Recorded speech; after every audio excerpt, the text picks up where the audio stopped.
දවසක් ඔයාලා හැමෝටම ඉතින් කිහිප දෙනෙක්ගේ ප්‍රශ්නයකට උත්තරයක් අරන් තමයි අද දවසේ ආවේ. අහපු ප්‍රශ්නේ තමයි මම භාවිතා කරන වගා මාධ්‍ය. මම භාවිතා කරන වගා මාධ්‍ය. ඉතින් කියන්න ඕනේ මම සාර්ථක ක්‍රම ඔයාලට ගොඩක් දේවල් කියලා දෙනවා. මම දකින සාර්ථකත්වය ඉතින් ඔයාලා හැමෝටම අත්හදා බලන්න පුළුවන් නේද?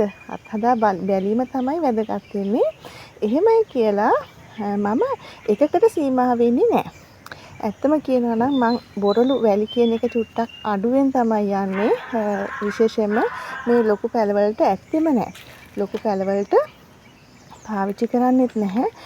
පොඩි පැලවලට උනත් අත්‍යවශ්‍යම දෙයක් නෙමෙයි විදිහට තමයි මම බොරළු වැලි කියන එක දකින්නේ.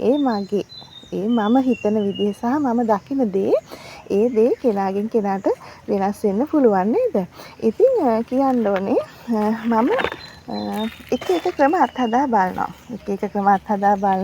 එක එක වගා මාධ්‍ය කියන්නේ ඔයාලා දන්න මූලිකම දේ තමයි ඇන්තූරියම් වලට අත්‍යවශ්‍ය දේ තමයි පොල් එලි නේද? පොල් එලි කියන්නේ අර අපිට බත් අවශ්‍ය වගේ තමයි මෙයාලටත් ඇන්තූරියම් වලටත් අනිවාර්යයෙන්ම පොල් එලි කියන එක අත්‍යවශ්‍ය දෙයක්.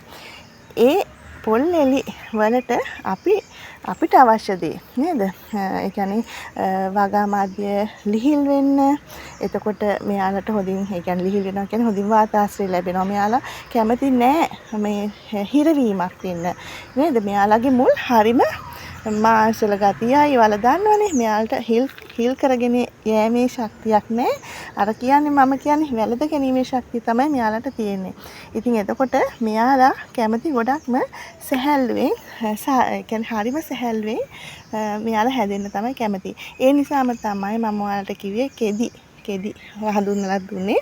මොකද ඒකෙත් හරිම සාර්ථකයි. වාතාශ්‍රය හොඳින් ලැබෙනවා.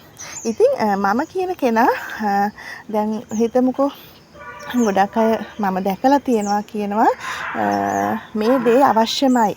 මේ දේ නැතුව පැල හදන්න එපා. එහෙම කියලා කියන අය ඉන්නවා.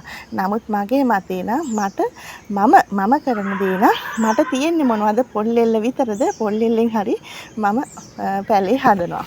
හොඳේ. එතකොට ඒ මත දැන් මට තියෙන දේ එක්කෝ සමහරක් විට වියලි ගොම පාවිච්චි කරනවානේ. වියලි ගොම නැති වෙන්න පුළුවන්.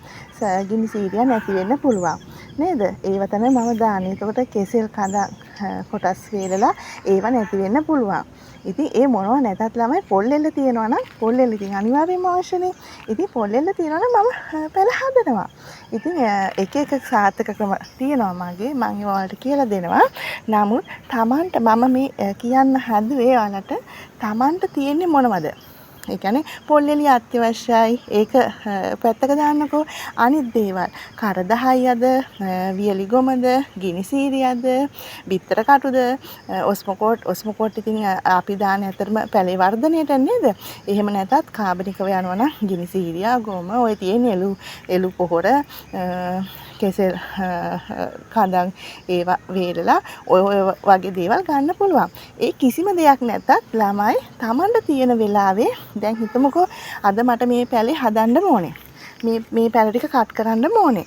ඉතින් එහෙම මට දැන් අනිත් දේවල් නැහැ කියලා මම මේක අත්හරිනවද? මම නම් අත්හරින්නේ නැහැ. මට දැන් මේකේ සම්පූර්ණම තියෙන්නේ මේකේ වගා මාධ්‍ය යටට දාලා තියෙන්නේ මේ ඇවිල්ලා ඊයේ ගලවපු කඳ පැල. මෙතන මම හිතන්නේ පැල 15ක් විතර තියෙනවා. එකම වර්ගෙ නෙමේ. ඉතින් ඒවා ඔක්කොම අර මිටි බැඳලා පොල් කෙන්දක මිටි බැඳලා ඒවා ගහලා තියෙන්නේ ඉක්මනට මුල්ලක් දාන්න. ඉතින් මේකට බොරළු වැලි දාලා නැහැ. මේ මගේ ක්‍රම.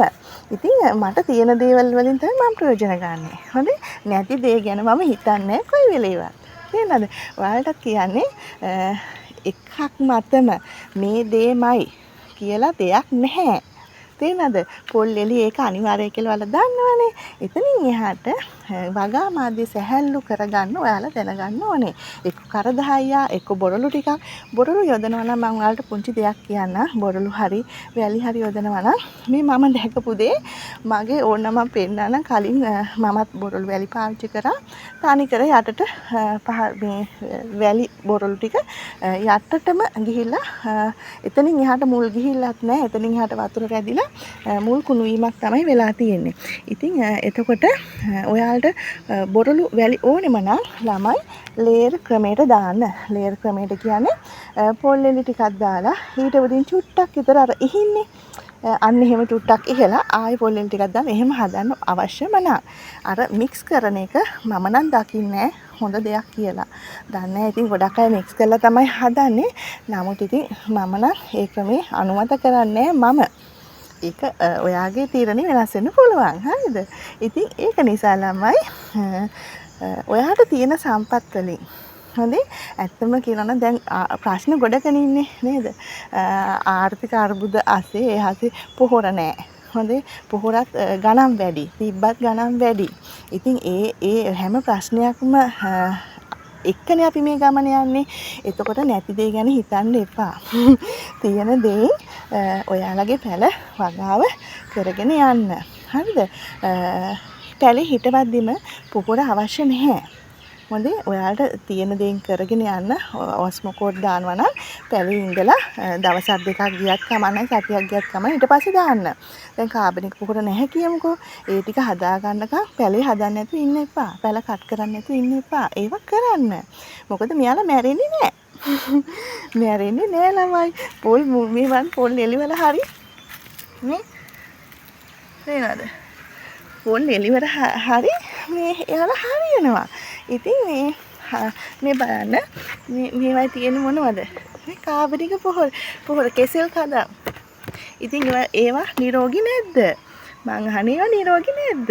මේ එන කොළ බලන්නකෝ, එන මල් බලන්නකෝ. ඉතින් ඒ වගේ සීට් දෙනවා මේ.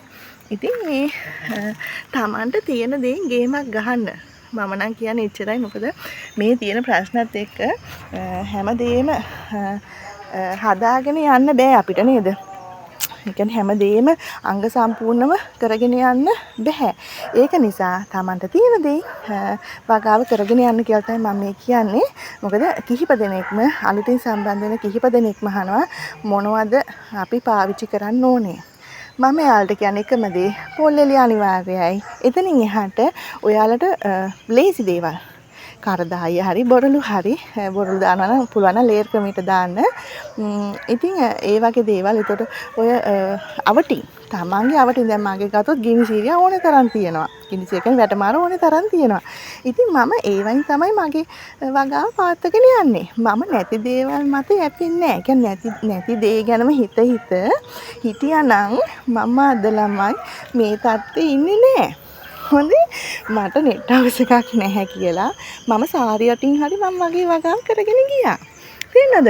ඉතින් එදත් මම හිතුවා නම් අනේ මට මේ දේවල් නැහැ මට මේ වගාව කරගෙන යන්න බෑ. එහෙම කියලා හිතුවා නම් අද මම ඇත්තටම මට හරි සතුටුයි. මම අද ඉන්න තැන මොකද මම සේල් එකක් කරනවානේ. නැත්තේ නැහනේ. හොඳේ සේල් එකක් කරනවා. ඒතර ඔයාලට දැනුම දෙනවා. ඒ මොකද අංග සම්පූර්ණ සම්පත් මට තිබ්බේ නෑ. අඩුම පිරිවැයකින් තමයි මම මගේ වගාව කරගෙන යන්නේ. ඒ වුණාට මගේ පැල නිරෝගී නැද්ද? මගෙන් පැල ගන්න අය දන්නවා මගේ පැල ගැන. මොකද අනිවාර්යයෙන්ම ඊළඟ සැරේ කියන්න දෙයක් නෑ. එයාලා එක්කෝ සල්ලි දානවා එක්කෝ දාපු ගමන් පැකේජ් ටික ගන්නවා.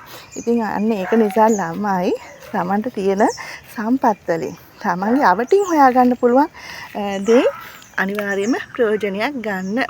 මම කියන්නේ එච්චරයි. ඉතින් ඒ අමතර සීට් හදාගන්න ඒ ගැනත් මම කිව්වා. ඉතින් මම මේ ප්‍රධාන වශයෙන්ම කියන්න ආවේ ඔයාලා අහපු ප්‍රශ්නේ අනිවාර්ය දෙයක් නෑ. පොල් එල්ල තමයි මෙයාලට අනිවාර්ය. ඒකත් ඔයාලට මං කියලා තියෙනවා ලවණ වැඩි නම් ඒවා ලවණ යවලා ගන්න. ලවණ කියන්නේ කහට. ඉතින් මොකද එහෙම නැත්තම් හොඳට වේලලා ගන්න ඕනේ. දැන් මම මගේ ගෙවත්තේ පොල් එලි පාවිච්චි කරන නිසා මට ඒක ගාණක් නැහැ. මම ඒක හොඳට අවුවට වැසට හැමදේටම ඔරොත්තු දීපු පොල් එලි තමයි මට තියෙන්නේ. ඒක නිසා මම ඔයාලව අමාරුවේ දාන්නේ. ඔයාලා කොහෙන් හරි පොල් එල්ලක් ගන්නවා නම් චුට්ටක් බලන්න කහට වැඩිද කියලා බලන්න. හරිද එහෙනම් ඔන්න ඔයාලගේ ප්‍රශ්නෙට උත්තර දුන්නා. පොල් මුඩ තියනවා නම් මේ බලන්න පොල් මුඩේ හදන්නේ. ඒත් හොඳට මල් පිපෙනවා. ඉතින් පොල් මුඩ තියනවා නම් පොල් මුඩ ගන්න. තමන්ට තියෙන දේ ගේමක් ගහගෙන යන්න ළමයි. මම නම් පොල් එල්ල හරි කමන්නේ පොල් එල්ලේ හරි කමන්නේ හදනවා. මෙන්න මේවයි තියෙන පොල් එලි විතරමයි ලොකු පොල් එලි කෑලි. ඉතින් ඒක නිසා ඔන්න කිව්වා බය වෙන්නේ නැතුව ඔයාලගේ ගමන යන්න. පොහොර නැහැ කියලා ඒ මතම යැපෙන්න එපා. තමන්ට අවටින් හොයාගන්න පුළුවන් දේවල් ඒ විදිහට කාබනික කරලා වගාවට යොදන්න. හරි එහෙනම් හැමෝම පරිස්සමින් සතුටින් ඉන්න. ගිහිල්ලා එන්න උස්සන්නයි.